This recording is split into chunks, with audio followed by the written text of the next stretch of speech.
lifetime of struggle. This is Jacob standing in faith when the world has taken everything from him, except the promises of God. Listen carefully, my friends. Jacob was not a clean, polished, flawless hero.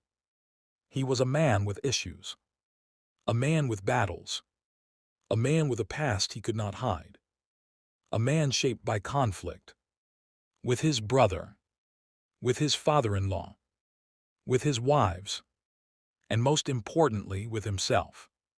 He was born grasping a heel, and he lived grasping for identity, love, and blessing.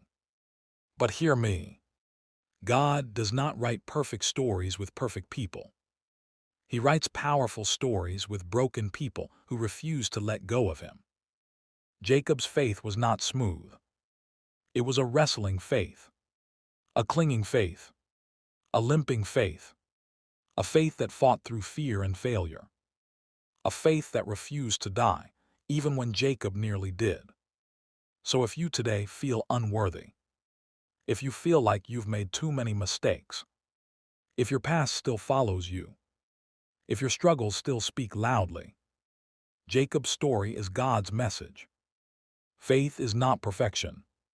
Faith is perseverance. Think about Jacob's journey. He survived betrayal from his own family. He ran for his life. He worked 20 years for a man who lied to him. He watched his home fall apart. He buried the love of his life. He feared losing his sons.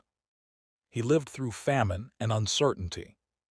And yet, in all this, he never let go of the God who met him at Bethel, the God who wrestled him at Jabbok, the God who carried him through every valley. His body grew weaker, but his faith grew stronger. His strength faded, but his worship deepened. His eyesight dimmed, but his spiritual vision sharpened. And at the end of his life, when all he had left was a staff to lean on, he leaned on God more than ever before. The scripture says, "By faith, Jacob blessed each of the sons of Joseph." He blessed the next generation, not from a throne, not from a victorious battlefield, not from a place of perfect accomplishment.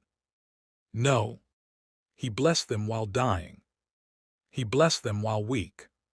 He blessed them while leaning. He blessed them while holding onto God more than he held onto life. Why? Because faith sees beyond the moment. Faith sees future when the present looks hopeless.